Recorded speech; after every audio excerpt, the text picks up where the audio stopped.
You're listening to the 23 Personnel Podcast, a Texas Tech athletics podcast where food and sports clash at the goal line.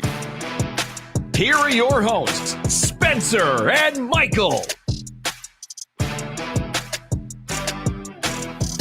All right, what is up, everybody? Welcome back to another episode of the 23 Personnel Podcast. I'm your host, Spencer, joined by Michael. Michael, what's up, man? Hey, I'm doing all right. Went to the fair, took the little one, a little reset, little time away from football. I'm ready to talk about it some more, I think, possibly. Went to the fair for probably about an hour and a half last Friday. Our oldest was out of school on Friday, so we didn't go for lunch. We're going to go for lunch this Friday. So we didn't want to mess with trying to feed 5 of us when fair gets expensive. The little ones, they're just a mess. They're like, cause comes at you fast. We walked around the little food area probably twice before we settled on just getting an order of fried pickles as a snack. It's a mess. There's dude. too many. There's too many choices if there's such a thing. Yeah, we want to go for the shows. Just like, hey, like there's a tiger show. The little one's gonna love it. Got animals right there. All these things, and like we were out there for like an hour. It's like, hey, it's hot. Yeah. So we're going back this week, but without the kids, so we can eat lunch. Really, yuck it up with some fair food. Yeah. So Michael mentioned we're going to talk about some football. We will talk about some basketball. The conference schedule got released, so we have an actual conference schedule for basketball. We knew who was going to be home versus away, but now we have dates to pencil in on our Palm Pilots. As we do every week, we will beat the dead horse that was this weekend's game versus West Virginia. Then we will preview Houston, paint you a little rosy picture of how that's going to go on Saturday, and then be completely wrong come Saturday evening. But we've got numbers here that we like to rely on, or we like to track. Tell you why we think what we think. Give you our predictions for the game. Maybe talk about the Ring of Honor, and then look around the Big 12 as we do. Oh, there's a microphone there. Michael, you ready to talk about some football? I think so. Okay, You let's are? do it. Yes. All right. Let's do it. All right. Let's let's start with the Monday press conference.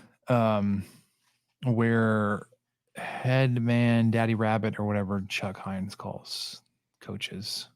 What? I don't What? know. What He is says this? something weird. Head man Daddy Rabbit? Head Well, of Daddy course he Rabbit? does. But I don't know. is that off of? What is this?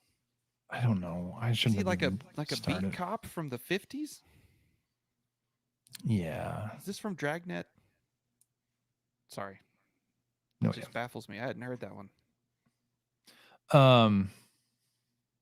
He gave an update on injuries.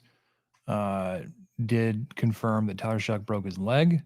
Had surgery Tuesday morning, which is today. Will be out 6 to 8 weeks, possibly more. We talked about that on the post-game instant reaction. If it was 6 weeks, he'll be back like technically available Yeah, mid to for game late 11. November. Yeah, it just shout out again to Dr. Aceman, my physical therapist pal, who was 100% correct. So if you listen to the instant reaction podcast, you already knew all this stuff. Yep. If you didn't, man, where were you? Missed out on man. my hard-hitting analysis of what the rest of the schedule is going to look like. So you got to think probably Shuck not coming back. The season will be well in hand at that point. Here's what if For what if better, this for happens? worse. What if this happens? Well, let's see, who do we got? What if it's the UCF game, senior night, all that stuff? Tex won one game since he went down. What if the fan base then does a complete 180? Well, might as well start Shuck. I mean, just might as well let him finish it out. Can't get any worse. Let's take our lumps. Why would you not take your lumps with the quarterback of the future? That's what we've been hearing this whole time. That's what you're supposed to do. And then you're supposed to like it. You know, if you have a bad season with the QB of the future, you're supposed to acknowledge that that's what's happening and appreciate a 4-8 season because it's going to get better.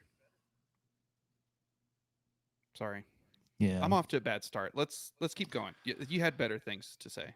Jacob Rodriguez is going to be out. McGuire said another 4 weeks. Isaac and Wesley Smith both out for the season. A handful of other guys that were going to be out for the season that you may have known their names, but they hadn't really been contributing. Was asked about Baron Morton's health. Said he is the guy and will be ready to go this weekend. I know there were some Twitter tweets, smoke that he had sprained his AC joint.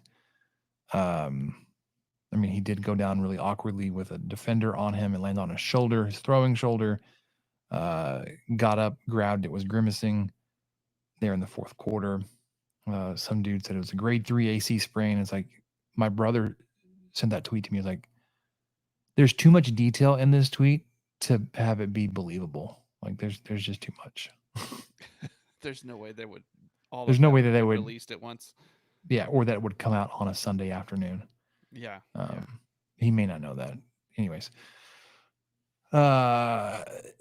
It did if your pessimism is up, if you're pessimistic like I am, cynical, there is room for interpretation that McGuire said Morton will be ready for Saturday and not is ready for Saturday. I guess and so. then address that Jake Strong would be ready to go if it wasn't Morton. So there's that. They looking back at the West Virginia game, they said they came in on Sunday to review their plan to win. Said that Tech hit on 2 of their 7 points. He didn't say what the 7 points were. I'm assuming it's like take 3, 3rd and 4th down, penalties, that kind of thing. He also did. I can't remember if he was asked this or if it was brought up. He was careful a few times to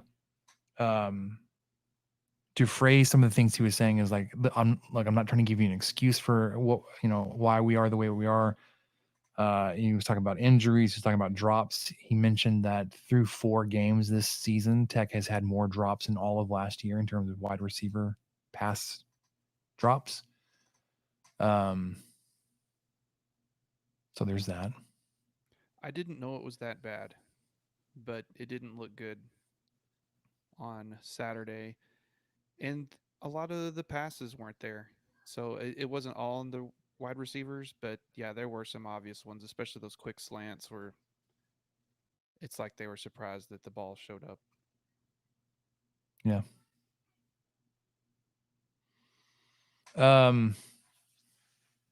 Okay, so getting to the game itself, did you think Morton may have tried to do too much with the opportunity he was given? Just the thought I had, and I wrote it down, and I wasn't saying he did try, but I mean, with this scenario of the game that he was kind of thrust into, given the fact that he probably was not expecting to get a lot of meaningful playing time moving forward, since we'd already gotten through the conference or the non-conference slate, and he got the the half whatever it was against Tarleton State. Or was it just a combination of maybe he wasn't prepared to take over as a starter, maybe he wasn't completely ready, or maybe the weather was a big contributing factor. I don't know. What are your thoughts? I mean, without knowing what the play call was.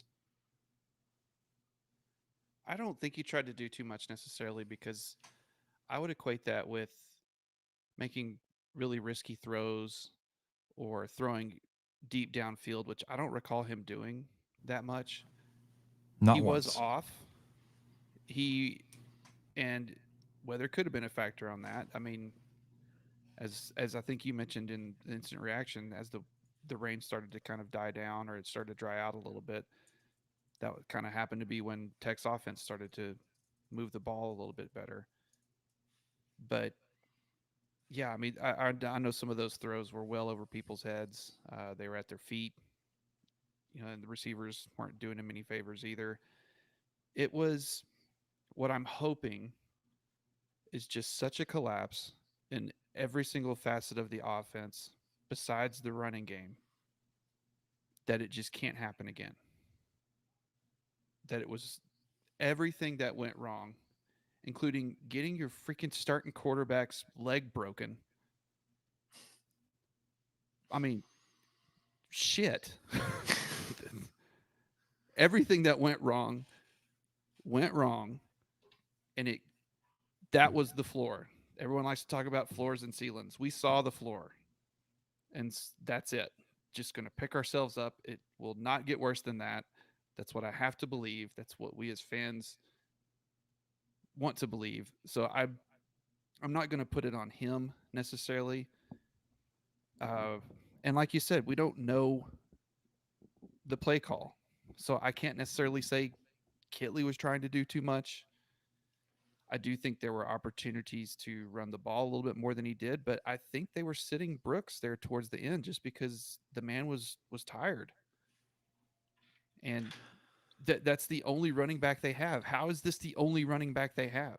I know Valdez is hurt. Martinez is a converted wide receiver. Bryson Donnell would be great to get some carries. What little we've got to see of him, he's really been pretty explosive and runs hard. He's a lot like Brooks, but that's a big flaw to me. It's turning into, this offense needs to run the ball consistently. Teams are going to be ready for that. And so we've got to be able to pass the stinking ball, which is such a weird thing to say at Texas Tech. But at the same token, you've got to have at least one RB2 who can come in for maybe not a series, but a handful of plays. Give Brooks some rest. I don't like. I like the thought of running the ball, but I don't like the thought of Brooks running it 25, 30 times a game just because he's all we've got. And how is he the only one we have? Okay, you asked me one question and I went on like a 10-minute rant. So do you think Wasn't Morton that tried long. to do too much coming in? I want to believe no, that he didn't. So I guess just in defense of him, we don't know what the play call was. We only know what a few of the play calls were because they were asked specifically about during the Monday morning press conference. So those 4 plays at the end of the game, the coaching staff was asked a couple of times, like, well, were those called plays or did Morton check into something? And McGuire and Kitley both said, no, it was called that way. And McGuire said, he's on the head, so he hears the offensive staff as they're calling plays. And he's got, as a head coach, the ability, the veto, in his back pocket. I think we need to do, we need to target, a certain player. We should lean more towards the run or whatever. And he said that at the moment as those play calls were being called in, he didn't disagree with them. I know people are giving Kitley some hell about that as well. McGuire said, looking back with the 2 timeouts that we had, maybe we should have run on first and or second down there. In Kitley's defense,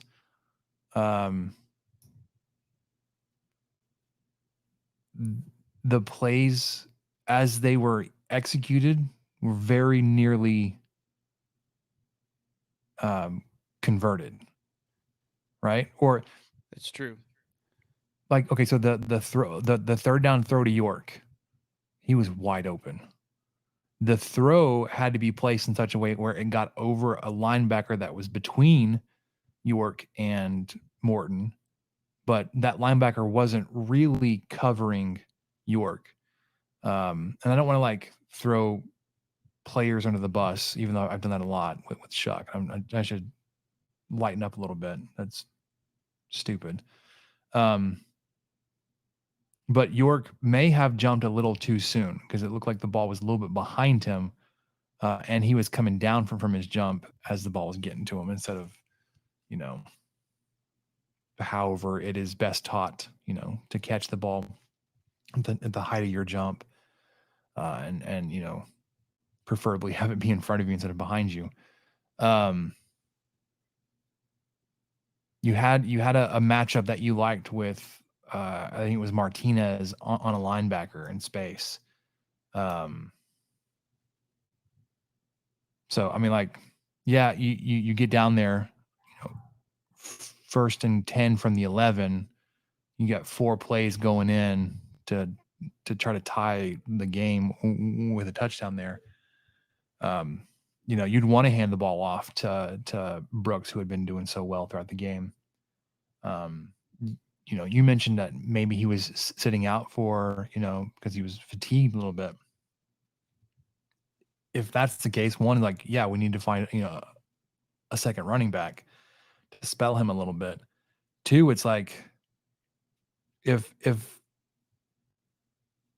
that's the case, that kind of flies in the face of what everything McGuire's been talking about, in terms of the brand being the toughest, hardest working, whatever.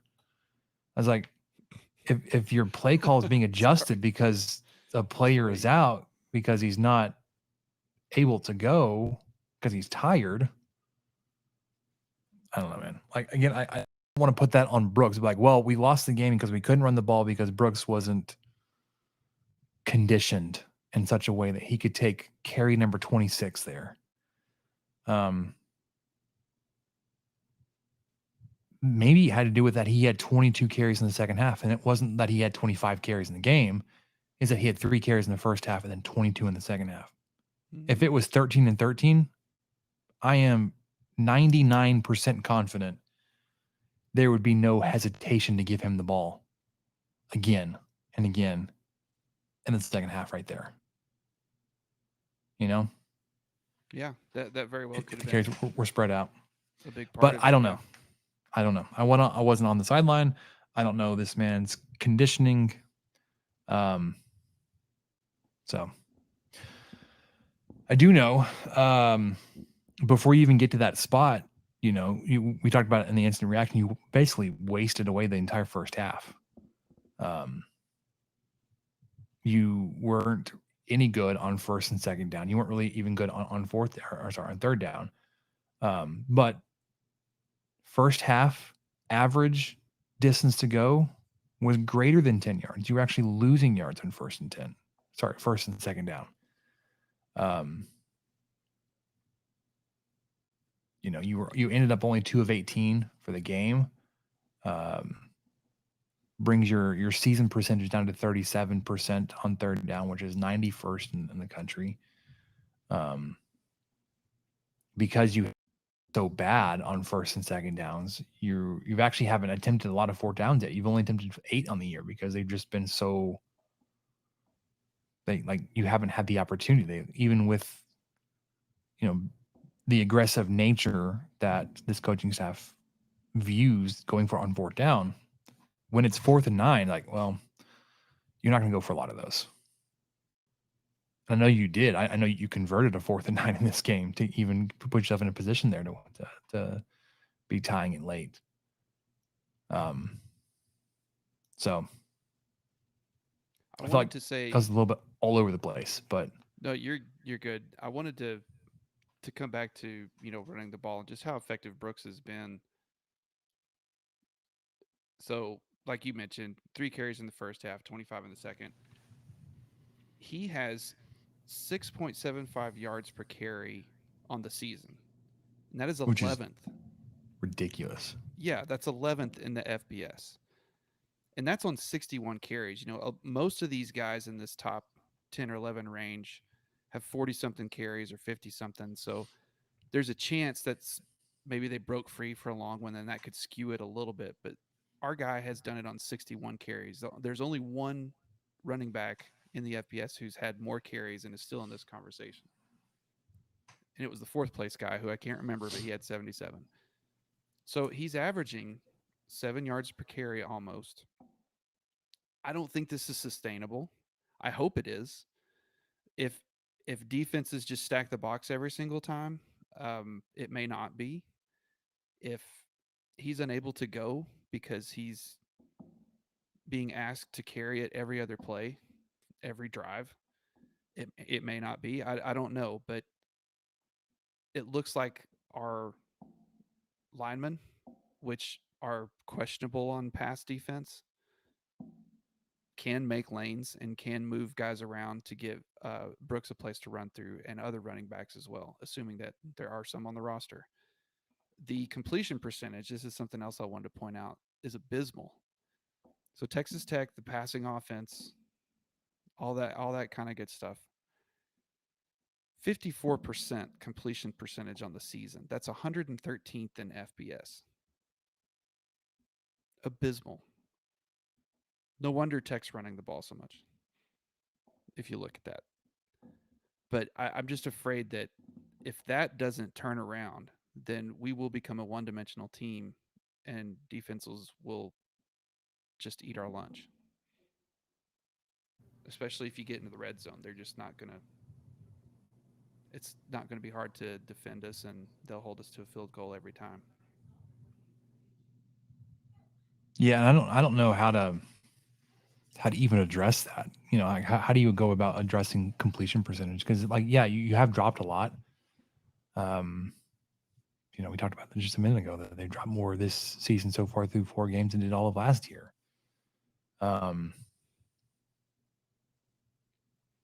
Do you adjust your route concepts that you're calling? Are these teams defending you in a certain way that are taking away your favorite calls? Is it like, well, we like to run this route concept, this combination here, and they just figured out like, well, this is how you defend it.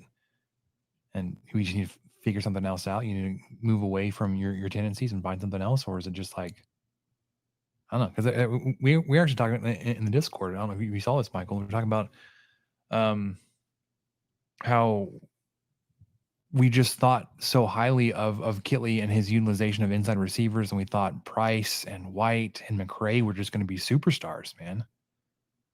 That they were going to be, they're going to sparkle in this offense. And I can't remember his name. I'm gonna look it up really quickly. It may just be, it's Tad. But he pointed out let me go back real quick. Price is averaging 4 yards per catch less since the beginning of 2022 than he did under Wells and Cumbie in 21. How many catches has Price had this year? 10? Well, I do know in 2021, he had 38 catches for 523 yards. And then last year, he had 51 catches for 513 yards. So he added 13 catches for 10, 11 fewer yards. 10. I can do math. Well, he was limited at West Virginia, for what that's worth. I don't think I ever really found out for sure about. Yeah, he's had 12 receptions this year. 6 at Wyoming, 4 versus Oregon, and 2 versus Tarleton State. The 2 at Tarleton State kind of makes sense because he probably didn't play a whole lot, but yeah, we haven't seen much of him. He has been targeted quite a bit, though, if I remember right. But he is a dynamic player once you get the ball to him. And you mentioned McRae. I really enjoyed getting to see him kind of break out in the return game this week. He had 4 kickoff returns for a 29-yard average, including a 59-yard return that, of course, was nullified by a holding penalty because that's how things went this weekend. But, I mean, McRae's somebody I'd like to see get the ball more too. Yeah, I think he had for one sure. catch. Maybe, I don't know. I just think it was one.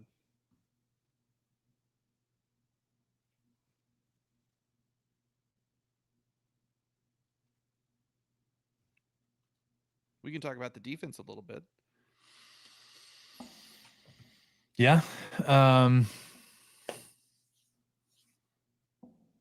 They didn't quite take 3. They got 2. They took 2 interceptions. Because, I mean, let's face it, Nico Marchiol is not a great passing quarterback. That's like he's a better passer than he is a runner. But he hadn't actually been called on to throw a whole bunch. And he threw his first 2 interceptions of the season. Right to you, essentially. I mean, blanking on his name. Malik Dunlap. Man, he's really exploded the last couple of weeks with the 3 interceptions in 2 weeks. And then Ben Roberts. I mean, my goodness, this dude is just all over the place. Pressed into service with an injury to Rodriguez, and my goodness, he's making a name for himself. And I think McGuire said it in the press conference, like Monday, how great would it be to see Rodriguez and Roberts out there together? Yeah, sure, let's do it. You got 1 sack and 4 tackles for loss, like that. The pass rush, man, got to figure something out. I don't even know. Like, I don't even know what it is about all that.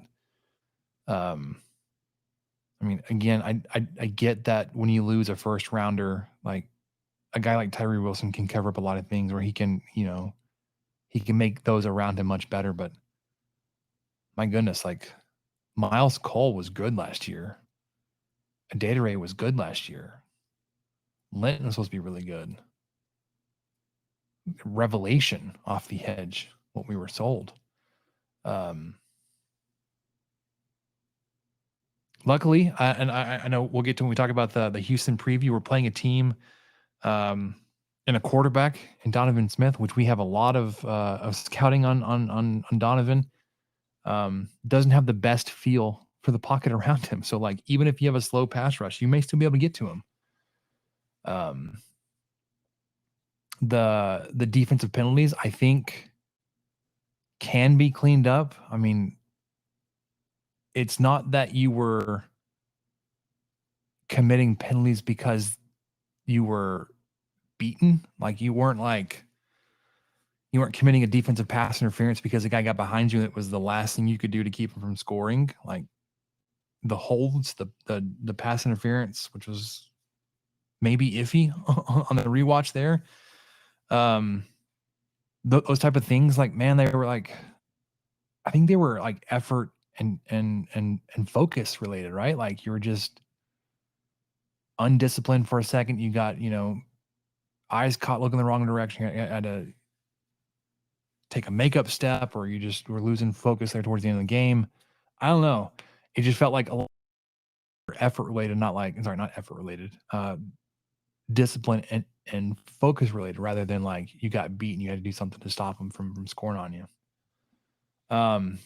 Because I mean, my goodness, 5 third or fourth down penalties at extended drives, and all those drives ended up in points.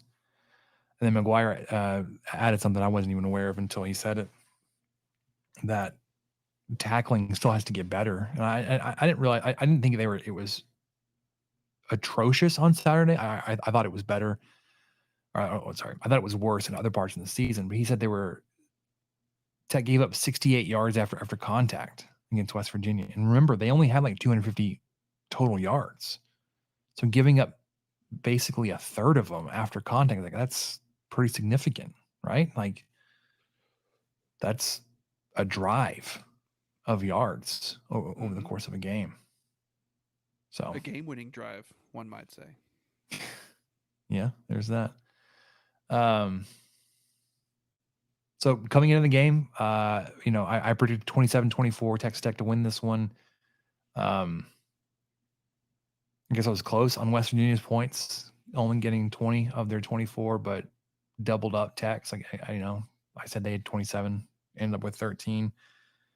And honestly, I don't want it to sound like I'm just hammering on Shuck here. I don't think it was a quarterback issue. I don't think you were down 13 points because it was a quarterback injury.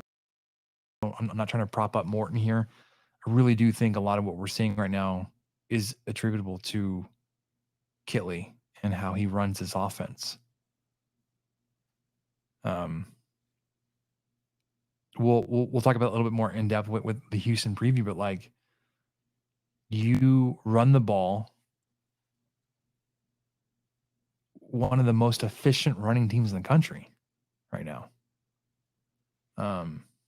According to CFB graphs and a hat tip to Parker Fleming of Stats of War, your EPA, which is expected points added on designed running plays, second in the country, meaning you are not only being effective and efficient, but like downright disrespectful when you run the ball. Like you are second in the country in advanced metrics on how you run the ball.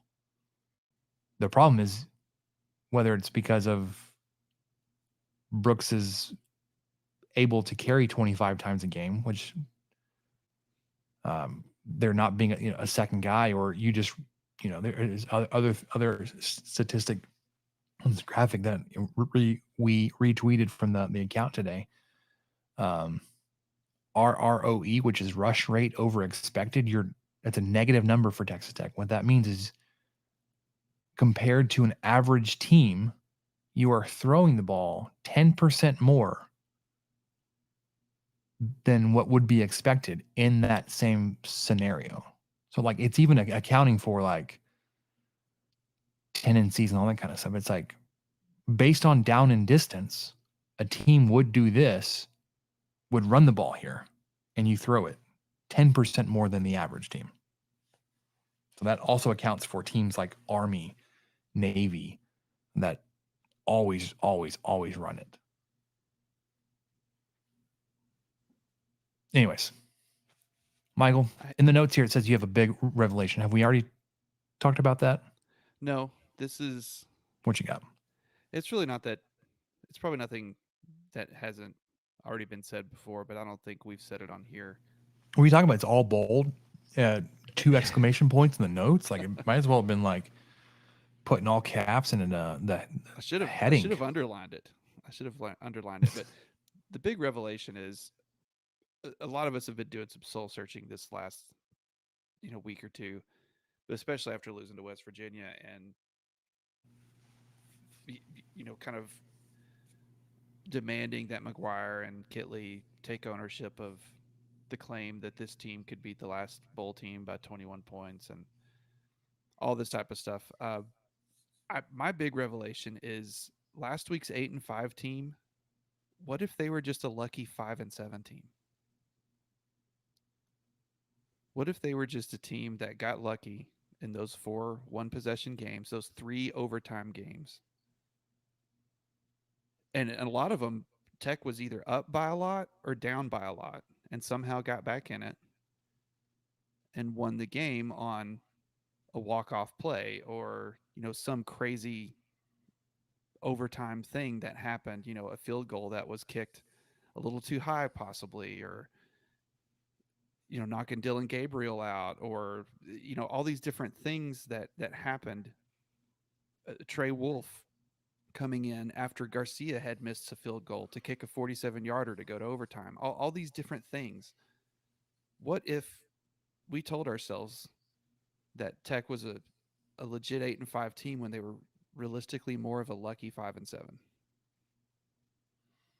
And maybe that's what which I would be now. I would be like accepting of that if like there weren't also flashes of really, really good football last year.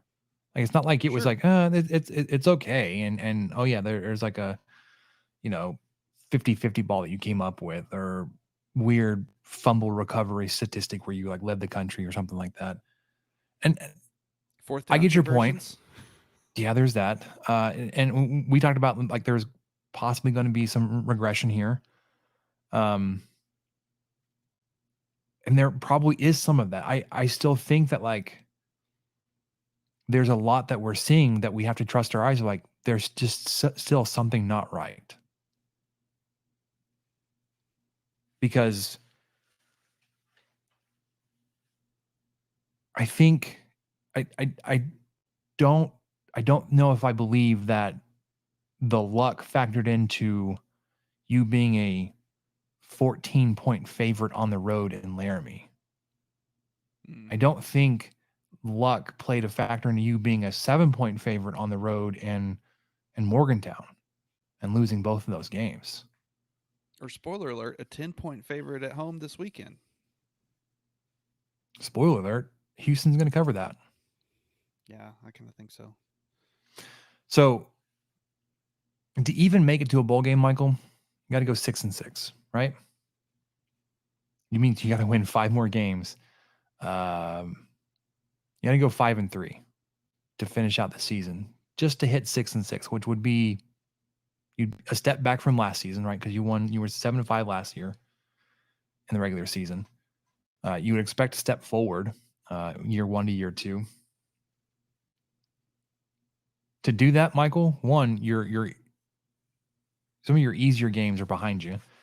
The remaining schedule, ranked easiest to toughest, starts with Houston this weekend. And then next week against Baylor. Those are your easiest games left on your earning schedule in the next 2 weeks. Yeah, and I don't think you're saying easy games. No, I'm just saying easiest of what's left. We just don't want people up in our mentions. I mean, Houston, right down there with West Virginia in terms of what they were picked to finish in the bottom of the Big 12 this year. One of the lowest S&P plus teams on your schedule. But guess what? So was West Virginia. Yeah. Very similar. They were, 63 last? West Virginia was 63? I think so. They were definitely in the 60s and Houston 70. So Houston 70. it Granted, you're going to be back within home. 10. Yeah, Yes. you're going to be back home.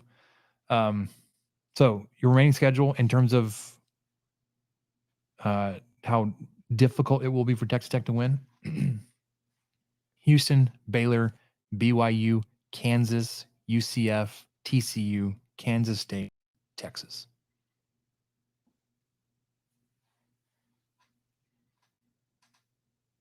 So, Do you win 5 of those?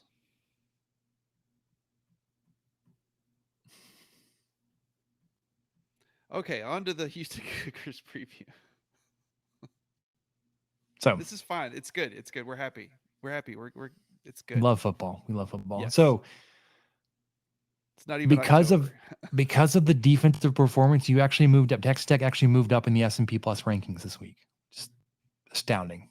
37th in the country versus number 70 Houston.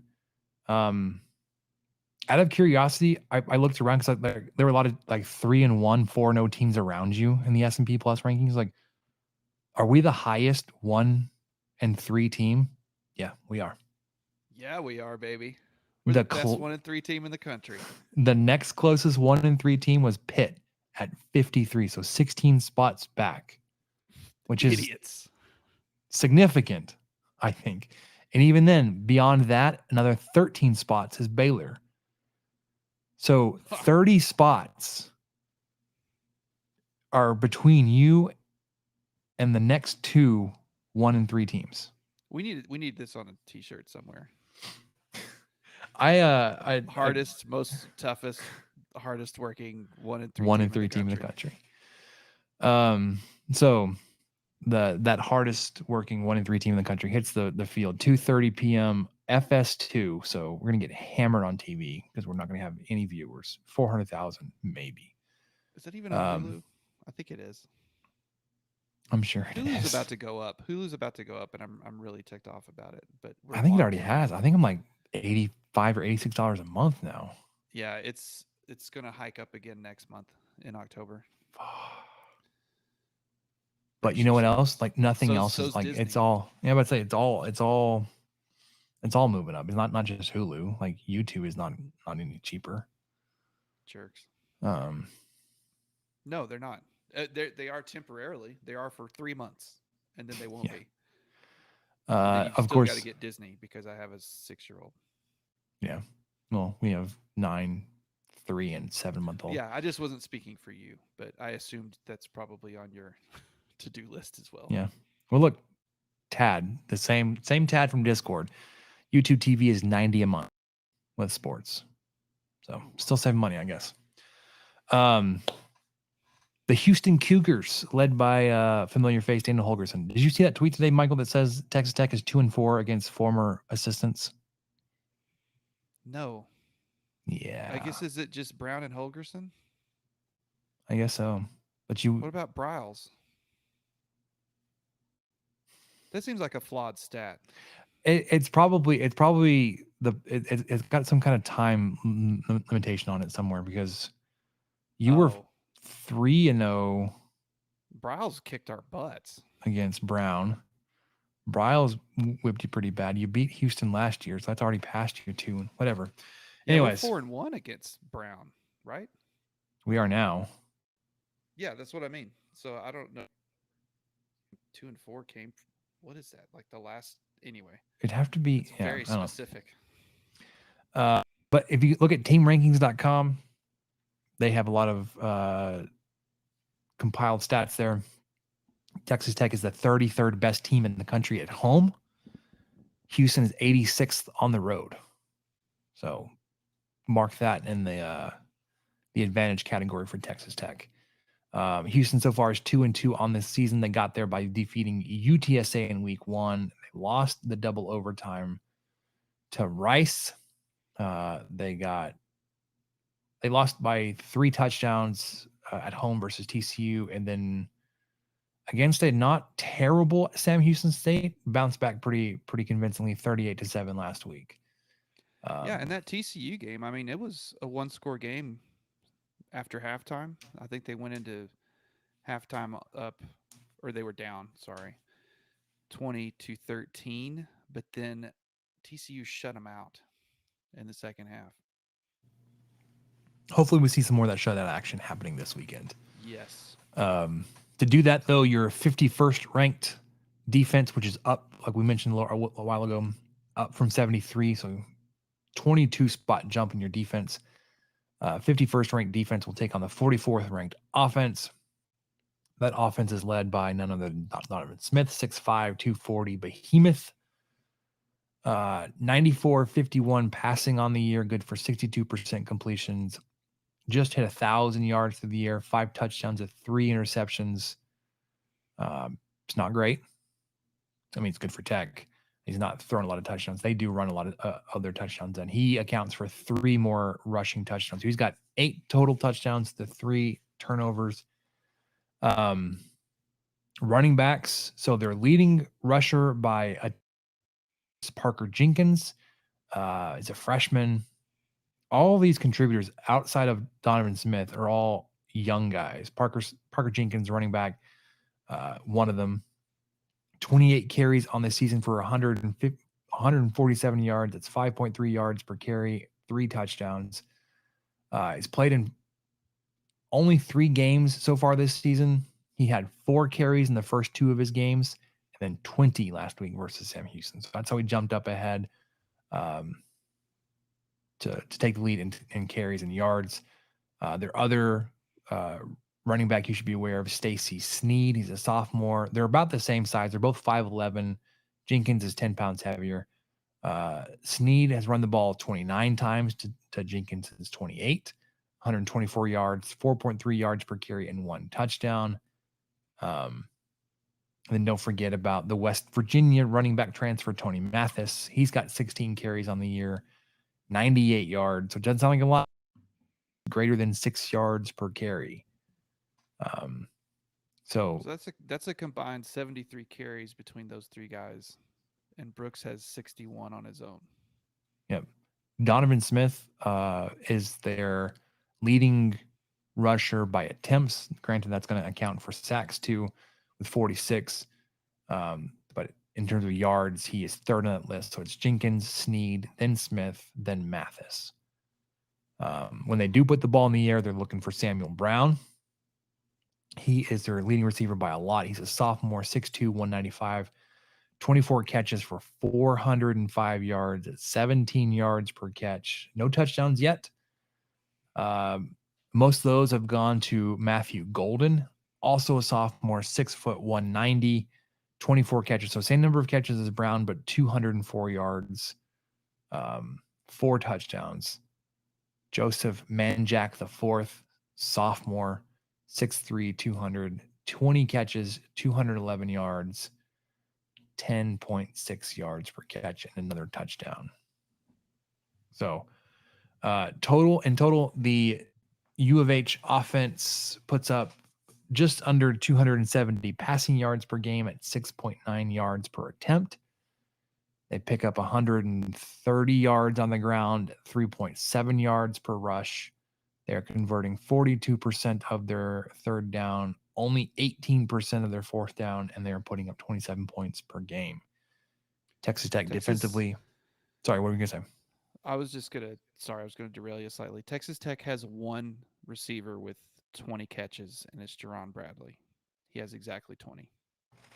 That feels like a lot for him. I can't remember seeing him targeted that much. And Houston has 3 receivers with 20 or over. Yeah.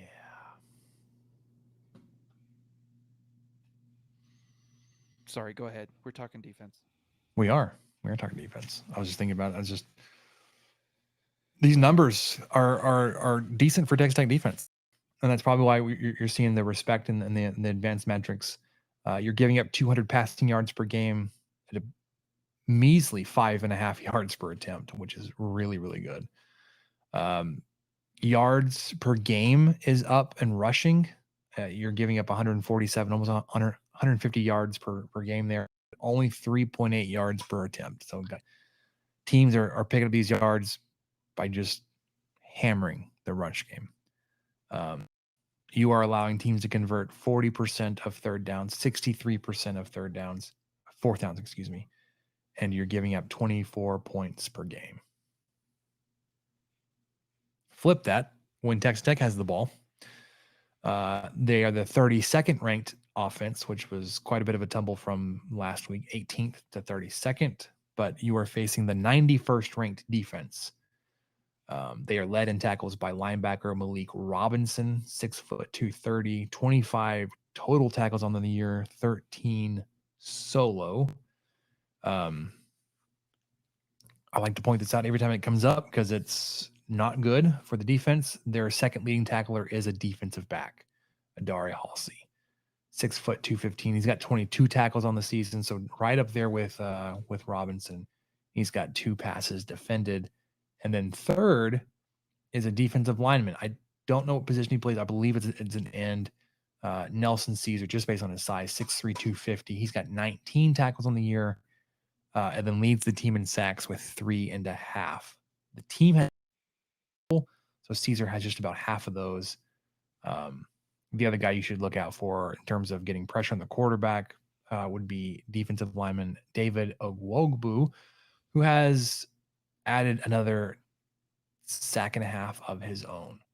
When the ball's in the air, they have been able to find a few of those landing in the hands of Cougars. They've intercepted 6 passes on the season. Malik Fleming has 2. Isaiah Hamilton has 1. Traylon Payne, as linebacker, has 1. As a team, based on Havoc, so this is tackles for loss and turnovers forced, Houston's 75th nationally in terms of defensive havoc. Offensively for Texas Tech, they are 41st in havoc allowed. So the lower the number in terms of havoc allowed would be better. So being 41st is decent. You're top third there. Whereas Houston is about middle of the pack in terms of what they're able to do defensively. When you have the ball, you are passing per game 245 yards at 6.1 yards per attempt. So remember when I said you were defending passes at 5.6 yards per attempt, and I said how good that was? Yeah. When your offense is only getting 6.1 yards per attempt, that's not good. Correct. Now you are rushing for 162 yards per game, and I can't remember a time when it's been that high. Even when Cumbie was running the ball a bunch, 4.6 yards per carry, which is just phenomenal. You were converting 36% of your third downs, 71% of your fourth downs, and putting up 29 points per game against a defense that is allowing 263 yards through the year at 7.6 yards per attempt, which is bad. If this is a defense to get your passing game right, this may be it. They are also bad against the run, 145 yards on the ground, greater than 4 yards per carry. They are letting teams convert 38% of their third downs and 86% of their fourth downs, but yet only allowing 25 points per game. Having said all that, if y'all follow Stats of War, Parker Fleming, or the CFB Graphs guys, they give out these preview graphics every week, and it will go through all kinds of advanced metrics, and they will rank them and give them a weighting. That's something I was trying to use a speech impediment there. No, weight behind, how good or how bad some of these metrics are. If they're red, they're bad. If they're really, really red, if they're darker red, they're bad. On the flip side, blue is good. Dark blue is even better. Texas Tech has a lot of blue on this graphic. But then you're like, but Spencer, but if you look at the win probability, Texas Tech says 51.5% win probability to Houston's 48.5. I was like, yeah. It's going to be ugly. Mm-hmm. This metric has Texas Tech winning 29-26, if I'm going to round properly here. So about a 3-point game, which flies in the face of it being a 10-point line right now. It opened at 9, which I thought was a lot. It has since moved to 10. Over under set at 56.5. I'm taking the under on both of those, Michael. I am saying the final score will be something like 27-24. I don't know who's going to win, Michael. I would like to. What gives me pause on saying all these things I just said about Texas Tech and having the advantage here that they're going to take care of business is that even against quarterbacks who do not run, namely Markiel and Peasley, I don't think was a great runner. No. Well, They he ate could your scramble, lunch but that was on the never ground. like his. Yes, they absolutely did. And Smith, as you've pointed out, and as we've seen, and as he did to Houston, can absolutely ruin you with his feet. So that's where I hesitate to say Texas Tech is going to win this game, because I think depending on which Donovan Smith we get this weekend, man, because if he feels pressure even slower than he is to get pressure, he's good for a back-breaking pick six. We know that he did it for us. He's done it for them. That's just part of he is, apparently. Doesn't feel pressure, throws pick sixes. Their defense is not very good. You've got a good running game against a bad rush defense. It really should line up where you take care of business this weekend and you get back right with your easiest game left to win. Man, I think it's going to be a dogfight. I think it's going to be like a close one possession, 3-point type of game. And I don't have confidence that it's going to be Texas Tech. The only confidence I have in this team right now, unless something drastically changes, it is going to be ugly this year. What about you, Michael? My main thing is it has to be better than last week. So I'm going to go by that. The offense will be better than it was last week, but I don't know how much they can improve in a week's time. This defense has some holes. They should be able to take advantage of that, but you just kind of see how far down the the total we are on this when you see these other teams that have, like Houston has 2 receivers with 24 receptions and another one with 20. As we talked about earlier, Bradley, but then we have Xavier White has 12, Miles Price has 12, Dre McCray has 10. I mean, that's it. So Houston coming into week 5 already has receivers with double the receptions that Texas Tech has. So that leads me to believe Smith's got some guys that he likes to throw to, and I think he's going to be able to get the ball to them as good as our secondary has played in these last few games. But at the same token, I think he may try a little too hard to get it to him. I think Dunlap may have the option to get another interception. He's been able to really read the defense as well the last couple of weeks, especially. But that's just going back to echo what you're saying. I think it's going to be ugly. I think it's going to be close. I am going to pick Tech to win. And I'm going to pick it to be like 24-21, something like that. Pretty much the same thing you're doing, but even lower scoring, even though you didn't technically pick a winner. But I'm going to go ahead and pick Tech because it's at home. This offense, as bad as they were last week, there's no way in hell they'll be that bad again.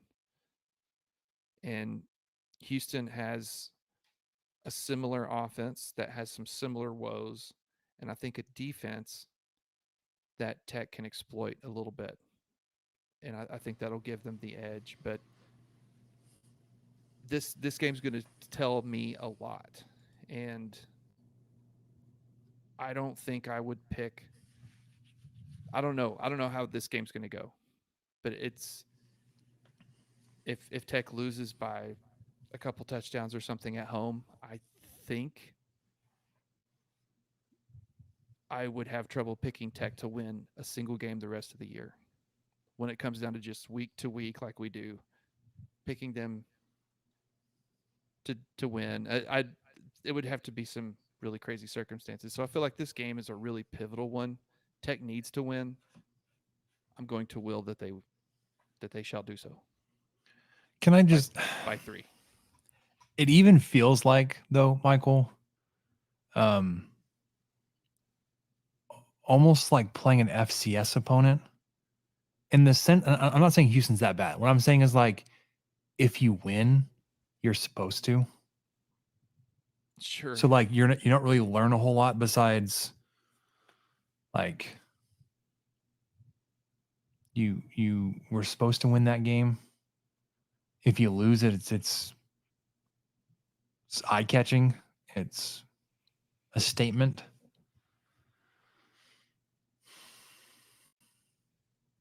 So I realized it was a little tongue in cheek, and I was really salty about how the game wrapped up. But, like, legitimately, if you lose this weekend, like, you've lost your 3 easiest games on the schedule. Well, three of the 4, because the schedule was front loaded in a way that, like, it builds, right? Like, we thought, like, okay, you've got chances to win games. You stack them up. It's not like all backloaded, but you do have Texas there at the end. You've got Kansas State here in just a couple of weeks. But really, we're in the heart of the schedule where I thought, like, you would just be rolling. Even if you did lose to Oregon, like, you had 4 weeks here of winnable games to stack everything up. If you lose this weekend, man, like, we may be doing 6 weeks of basketball preseason podcast. Yeah, we might be hyping up the McGaslin era. That's what I meant.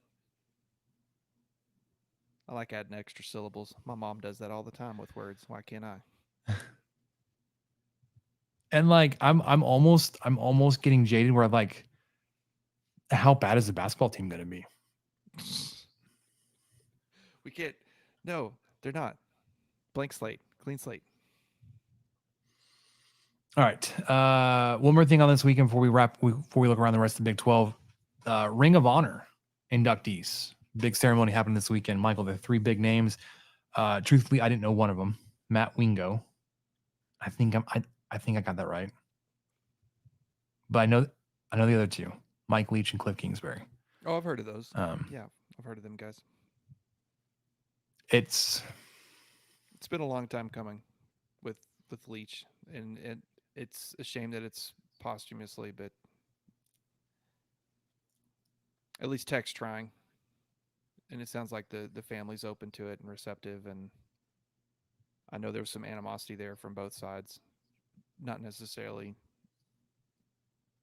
the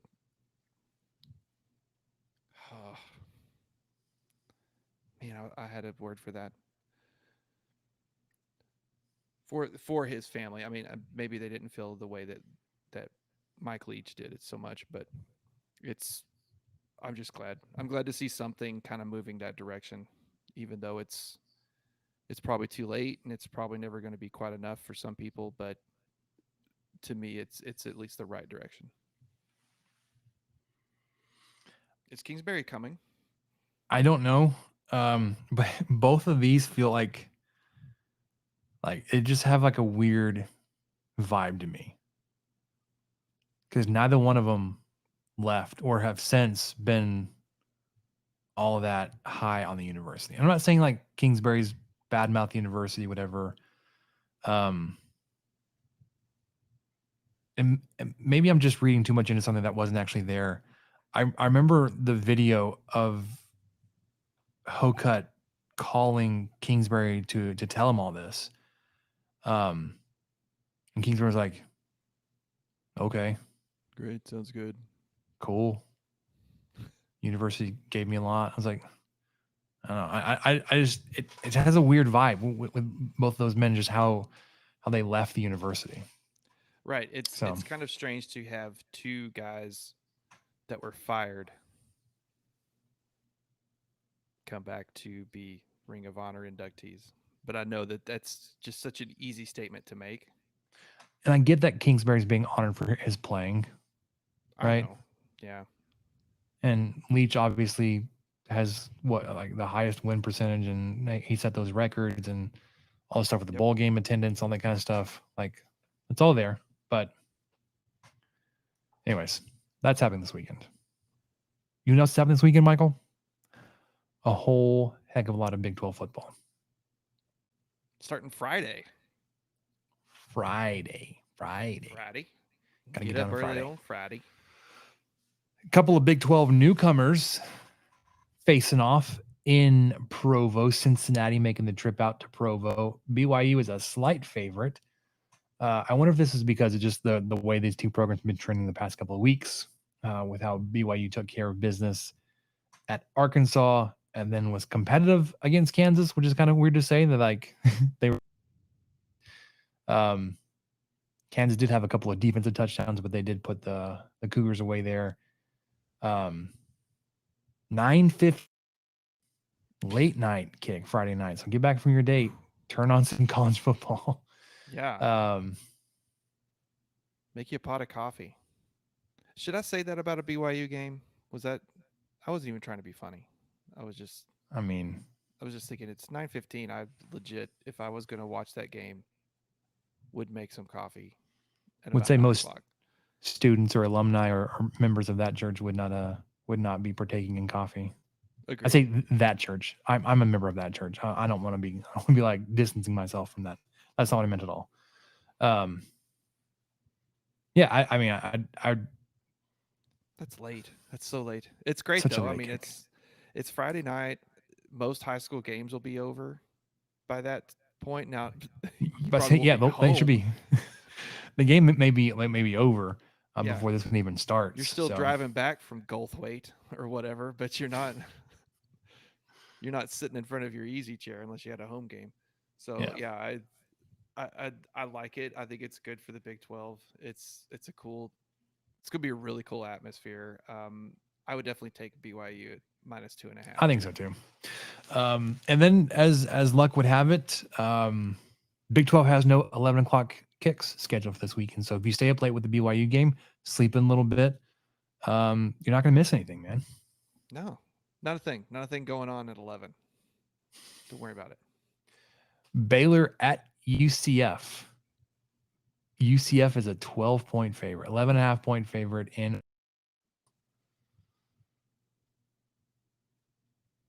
Is John Reese Think the elevation's going to play Plumlee? a factor?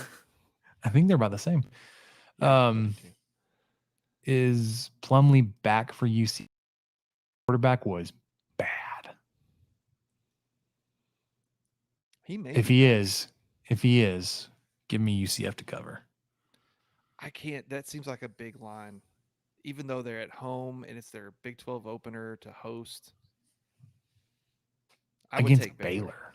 I know, Okay, but okay. I would take Baylor. A sneaky competitive and interesting game. Kansas at Texas. Texas somehow is a 19.5-point favorite here. Just a I say couple of somehow. undefeated They're 4-0 like teams. Nothing they're to like see here. what are they, third in the AP poll right now? Texas.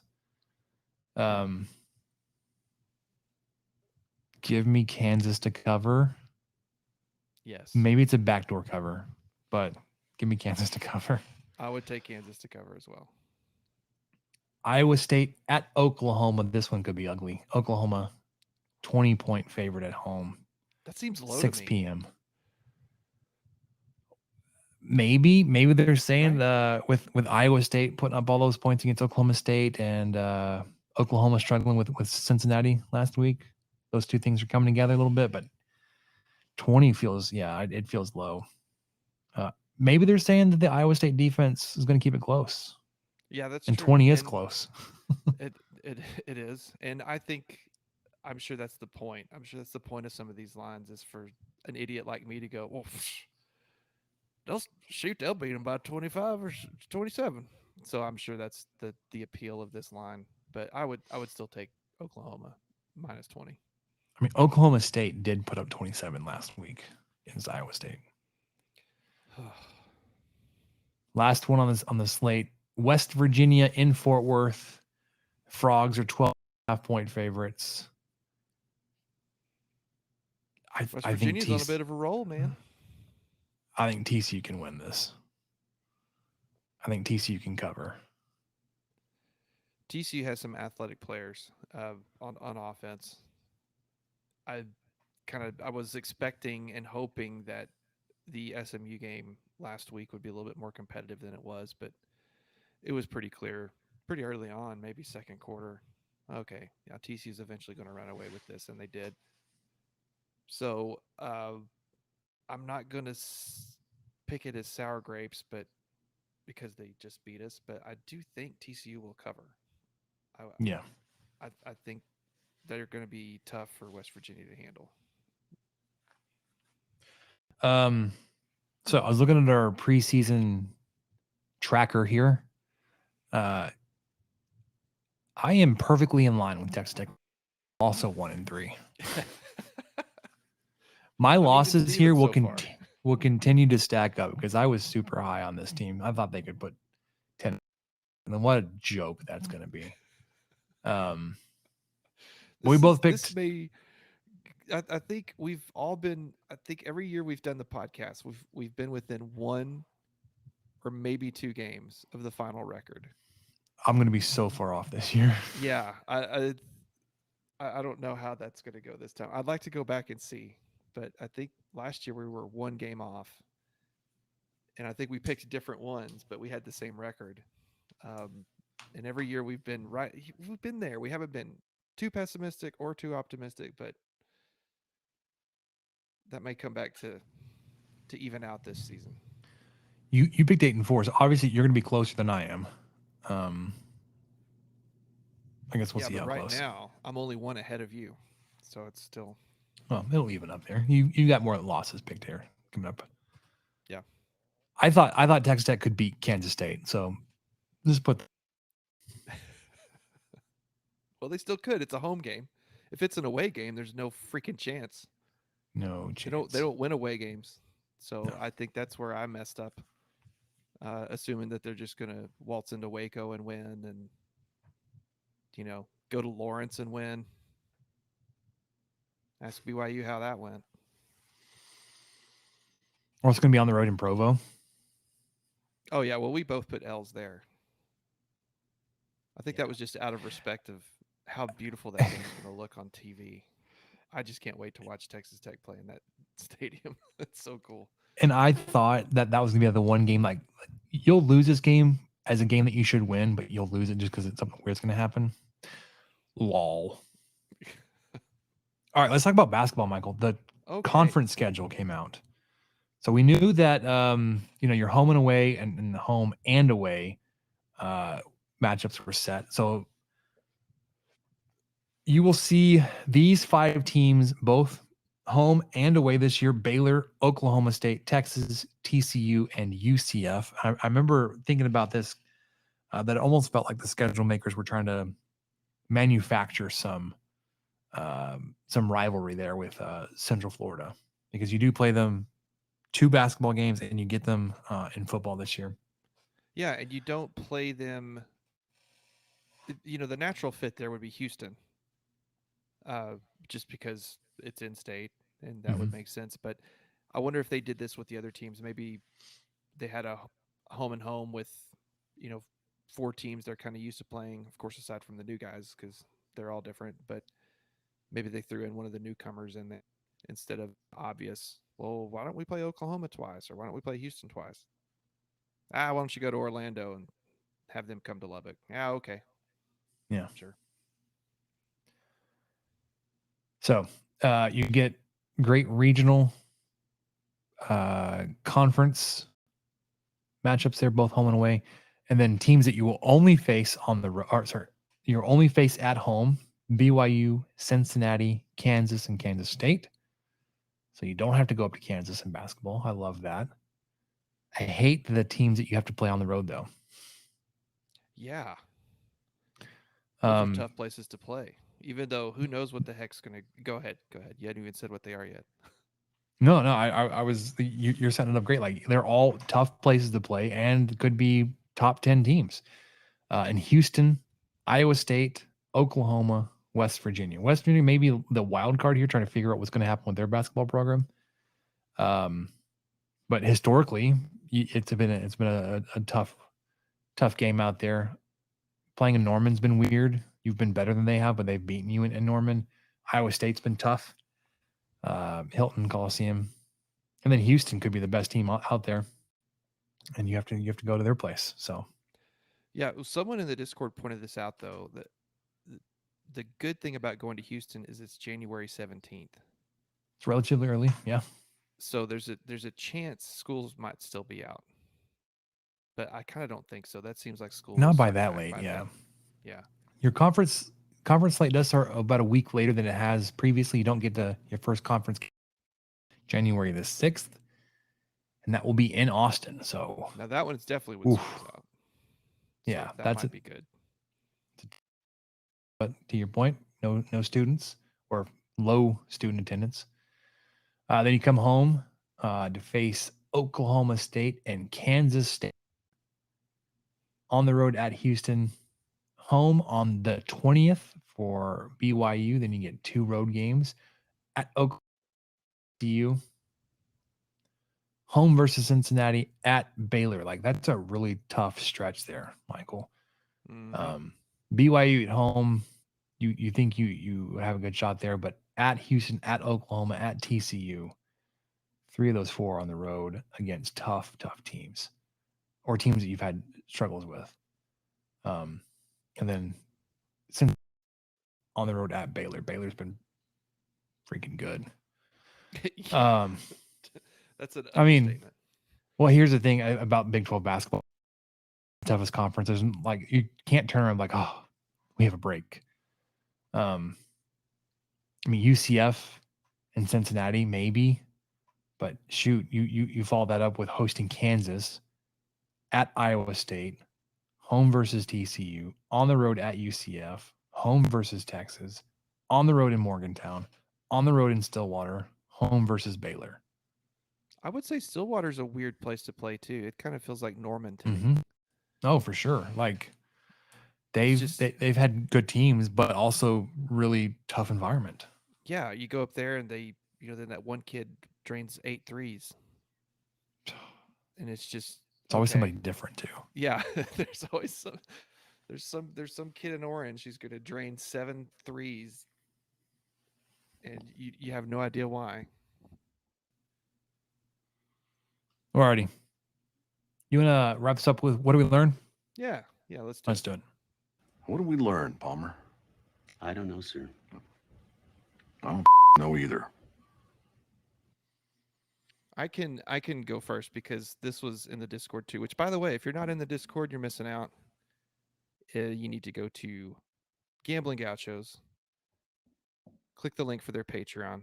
Join their Patreon. It's $5 a month. You get access to their articles, some of their behind-the-scene interviews that they have with guys like Womble and BJ Simmons, and a lot of different guys that they've interviewed. But anyway, in the Discord, one of the guys started talking about going to Taco Bell after the West Virginia game for a quote shame order, I think. And I eat Taco Bell with no shame. 0 shame. I like their app. I like the points. We've got a pretty good little system going on. Much better than Whataburger, huh? Well, in terms of their rewards point. Yes, definitely. But I'm not here to shame people. I'm just here to ask of you, what is your go-to Taco Bell order? Because that kicked off a good conversation in Discord that I really enjoyed because I love fast food. It's so bad for you on a habitual basis. Mm-hmm. But I love it so much. I love the concept of it. I love how they try to do a bunch of weird things that I will try.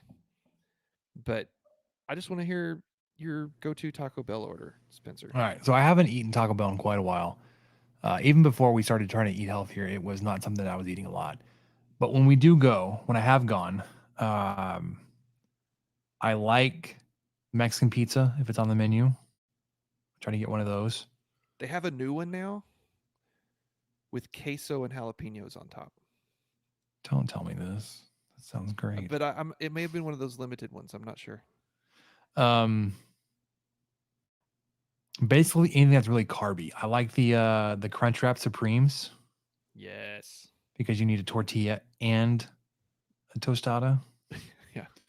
Um, Two different formats. You need a crunchy corn tortilla and a soft flour tortilla. You need both. yeah.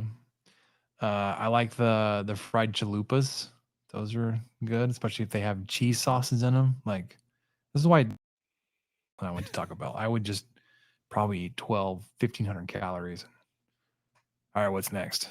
So yeah, it was some combination that I remember when I was growing up, I really loved the double decker tacos. Again, Yes. had to load up on carbs.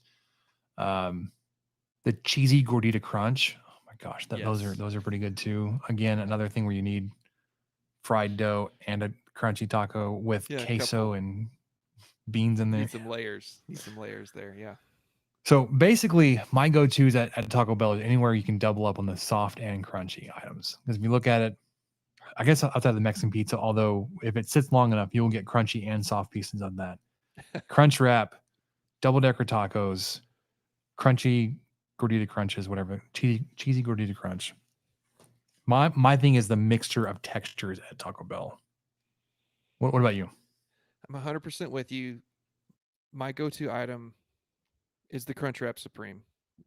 It's stellar in so many ways. It's a good vehicle. It has, like you said, the crunch. It has cheese. It has the cool of the sour cream. It's got it all. And one of the things I've been getting a lot is the potato soft taco, which is just $1, but it's got one of those sauces on it too. So it's just, instead of beef, it's potato, and it's like one of their chipotle cream sauces or something like that. It doesn't matter. But for $1, man, I can throw one of those down. It's excellent. I second you on the cheesy gordita crunch. The chalupas. I do miss the double decker taco quite a bit. I'm getting into the burrito supreme a lot more than I used to. I like it quite a bit, especially if on the app you have the option, or you did have the option to have them grilled. So you can grill any burrito, and that kind of enhances it. Highly recommend. The thing I miss the most is the chili cheese burrito, though. Did you ever have a chili cheese burrito? Not from Taco Bell. I've gotten the chili cheese wraps or Frito wraps at Sonic. They took them off the menu years and years ago, but then Taco Bell, and depending on which one you went to, you could just still order it, and they just make you one. Like, yeah, I want a chili cheese burrito. Okay. But I don't think they do that anymore. But that was, I think, to me, of all the stuff they've made, that was my favorite thing that they ever did. And I wish they'd bring it back. So I downloaded the app while you were talking and pulled up the menu really quickly. The cheesy jalapeno Mexican pizza is a limited time thing, but it is still available. So they've got nacho cheese and jalapenos on top of that bad boy, which that could go hard. Of course, I like their nacho fries. That's kind of a guilty pleasure.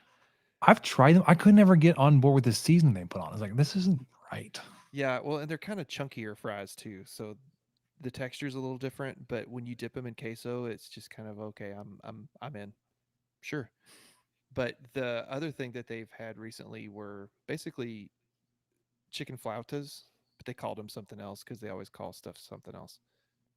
And those were really good.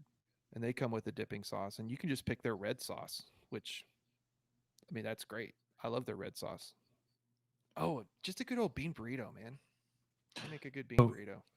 Samantha, when we were dating and first married, like we ate out a little bit. We would go to Taco Bell for bean burritos. And they had it. What was it, like Wednesday or whatever? It was like $1 for their bean burritos. So we get their Yeah. bean burritos, no onions. And then we would, if we timed it right, we could go over to Sonic for happy hour, and both of us eat bean burritos and get like large sodas for like $5 or $6 tops. I think one of We my were ultimate poor and we're cheap. We're still cheap, one of my but we can ultimate afford to eat the not bean burritos. Sorry, one we're of my gonna say ultimate cheap moments was with coincidentally Dr. Aceman, who is a physical therapist now. But when he and I were in college in Levelland, I distinctly remember one time, and we may have done stuff like this more than once, but we went to McDonald's because that was when they had like the 45-cent 44-ounce drinks or 44 cent or whatever it was. So we went to McDonald's and we each got a gigantic Coke, walked them in to Burger King, and ordered. I forgot what they had going on at the time. It was like 2 Whoppers for $2 or something crazy. And so we walked in with our McDonald's Cokes, ordered the Whoppers, sat down in Burger King and ate them. It was probably one of the cheapest college things I've done. One of, aside from like the 25-cent mustard dogs at Wiener Schnitzel, which I wish they would bring back. that actually Yeah. reminds me of something at the fair that we did. So there's Ooh. that trailer, the food truck that has Oh yeah. they sell their cans of soda for $1, and they're like right across from the New Deal Band Booster Club, which will give you a cup of ice. But they will sell their sodas to you for $2. Like, no, I want a cup of ice from you guys, and a soda from the mini donut place. But they're like right across from each other. So like, Oh, I will go get the ice and then walk over and get a soda. One thing I learned too, and I kind of always knew this, but it was just confirmed. For those of you who haven't been or haven't been in a while, cash is still king at the fair. Mm-hmm. Take cash with you. Do not go to the ATM there. Do not use your card to buy anything because some places there was a place I went to tonight.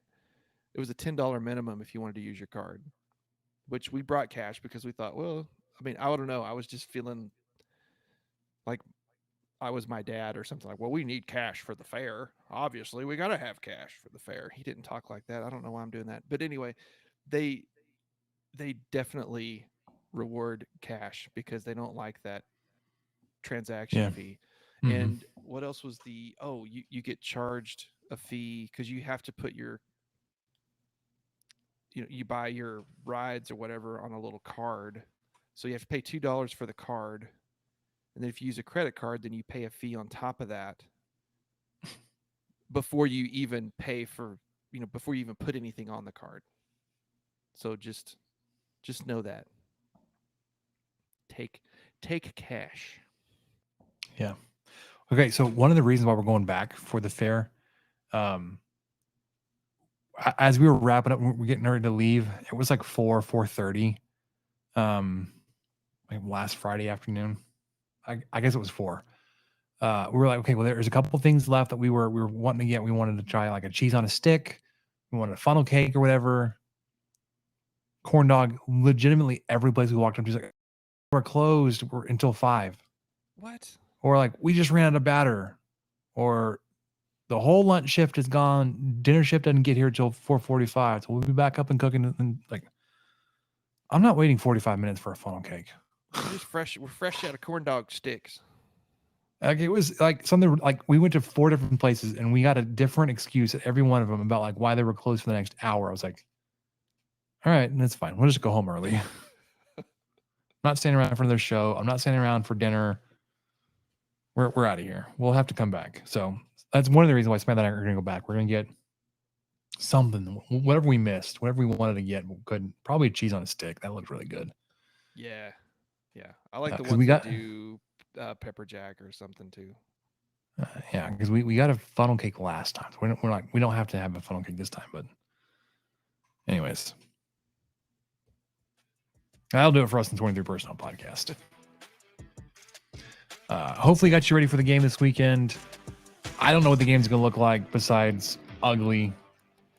We'll be back as usual, though, Saturday evening for the post-game instant reaction. If you're not subscribed to the YouTube channel, do that. Be notified when we go live. You can hop in with us. But that'll do it for Michael. I'm Spencer. We'll catch you next time. Thank you for listening to the 23 Personnel Podcast. Help us out by subscribing, rating the show, and leaving a review.